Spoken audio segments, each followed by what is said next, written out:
Happy Tarot Tuesday, aka the universe materialized. The card that I have for the energy that is coming our way over the course of the next week is the Hierophant. Now, I am so glad that I chose this deck in particular because typically the Hierophant is represented as a priest or a pope, and it gives a very rigid, very dogmatic view of what the masculine element of a spiritual teacher or a spiritual person is.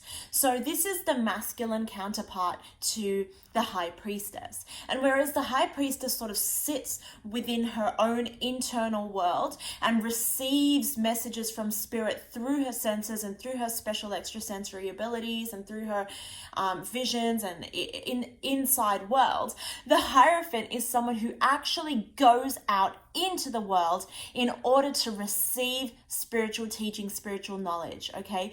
And he's still, so in this picture, he sits with his eyes closed and he's holding his hands over the cauldron and he is doing his magics, but he is out in the forest, and his sort of shadow counterpart, his wild side, is out running at the top of the mountain, howling at the eclipsed moon. I love it. So what the Hierophant is representing is that we have the ability this week to go out into our surrounding worlds, into our environments, into our societies, into our little areas of whatever it is, and to receive spiritual insight and to also share our own inherent spirituality with those around us, okay? And if spirituality is a bit of a shit term for what I'm trying to talk about, then you can just talk about like deep found intelligence, deep rooted knowing and understanding of the ways of the world and the workings of society and why things are playing out as they are.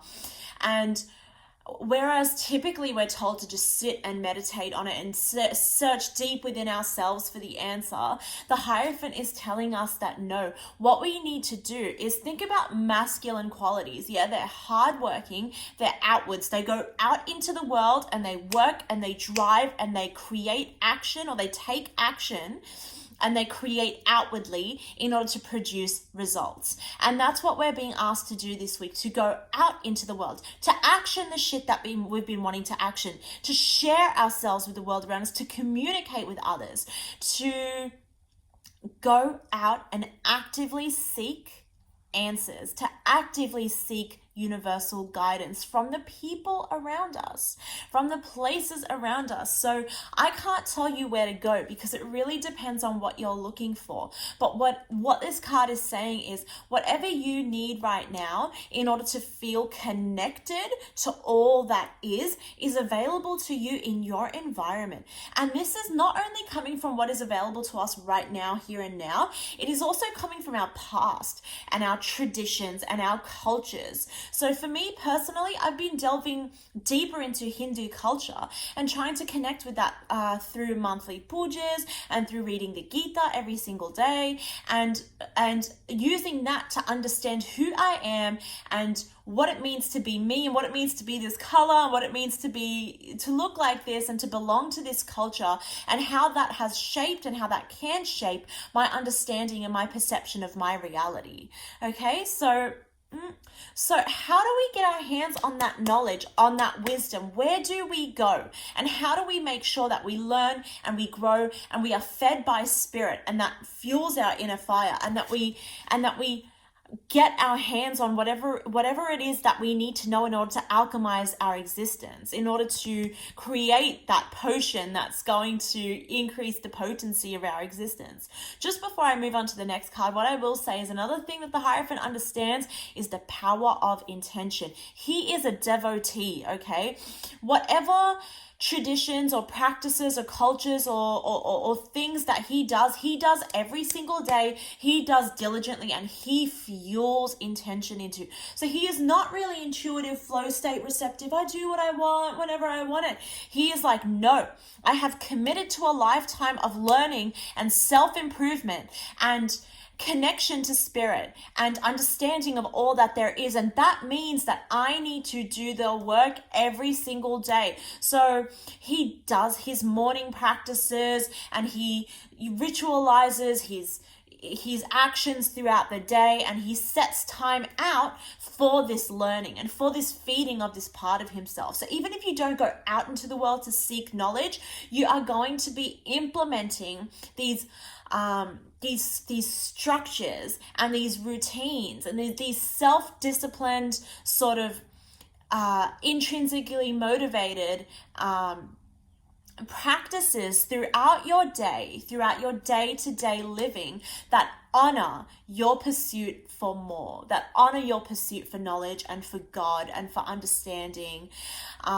And so the way that we can get really close to that this week is through the 10 of Cups. Again, same as last week, okay? Same method. And check it out. We've got 2 eclipses going on here, all right? And we also have 2 eclipses or 3 going on in this period that we're in right now. We had one a couple of days ago on the new moon, and we have one coming up next week with the full moon, okay? So we are sitting under the sun in Cancer right now, and we are making our way in towards a full moon in Capricorn. And so there's a lot of this emotional energy about, but we're being asked to move towards that emotional intelligence that Capricorn provides us, okay? So of course we're talking about water, and we are still focused on the 10 of Cups. Now the egg represents the fact that when you are feeling deeply, and when you are connected to what you feel, and when you allow your emotions to flow through you and out into your world in a healthy way, you have the ability to create and to create beauty, okay? So this is an egg. It represents fertility and creation and infinite potential in all directions. But in order to attain a sense of emotional clarity and emotional intelligence, we must be balanced. And that's when the Hierophant's daily practices, daily rituals, constant pursuit of betterment comes into play, where we need to understand that in order to be emotionally fulfilled, we need to be able to back ourselves. We need to be able to get our fucking shit together and to do the shit that we know is going to make us feel good. So this morning I was drawn to a video that talked about how to sort of, it was a dopamine detox video, and it was talking about how we're always on that search for that dopamine kick throughout the day, that instant gratification. And we need to separate ourselves a little bit from that instant gratification side of ourselves, because that is just draining these beautiful chemicals inside of our brain that are meant to keep us going. And so we need to start to derive pleasure from the simple practices that actually connect us to a deeper source, whether that be you, your higher self, to God, to spirit, to energy, whatever that looks like or feels like to you. We need to separate ourselves from the practices that take us away from that and go closer to the things that bring us towards that. So be out in nature, go to the forest, go to the mountains, turn into the wild woman, howl at the full moon or the moon that's approaching. And we've also got, I don't know what that is, a leaf, whatever, but we've also got that little alchemical fire, yes, spirit. This is all fueled by spirit. So what I'm really receiving from this message is that there is spiritual wisdom available to us in how we approach the world, in how we act, in where we go, and in what we put out. And not only is there spiritual wisdom available to us right now, but in that wisdom comes emotional intelligence and thus emotional fulfillment. Because when you are connected to spirit, and when you are connected to your world, and when you are channeling energy and receiving messages and then creating and putting back out, you are fulfilled. So go out and look for, like, for me, Woman's Circle. It's next week, and I'm just like, fuck yeah, this is it, man. I am anticipating that emotional fulfillment and spiritual guidance that I receive when I am out in my world in circle with others who are also spiritually aware. And I can share my own guidance with them, and I can in turn receive guidance from them. And that's what Woman's Circle, not to rant on about women's circles, but that's what it's become. It's become a conversation with the universe, and it's become a reflection of my understanding.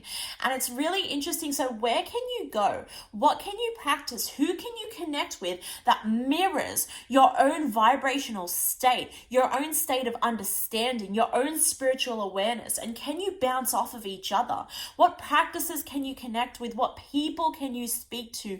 Where in your environment can you go in order to be held in your belief systems, and in order to be fed and nourished by these belief system. So if church feels restrictive to you, you know, if church just feels like you listen and I tell you what to do, this is not about that. This is not that version of the Hierophant. This is where you can sit and someone can say, this is what I believe and this is how I perceive. What about you? And how can we shape each other's understandings through these conversations? And just before I finish this video off, it's interesting that we've been led to here because we've been on the ground dealing with some real world heavy shit issues, and we've been discussing those, and our intelligence and our awareness have been rising so rapidly. We've been forced to grow and adapt and understand more rapidly and more importantly than ever. And now we've gotten to a place where we can discuss what the spiritual lesson and the spiritual implications are behind this as a society and personally, and what this means for you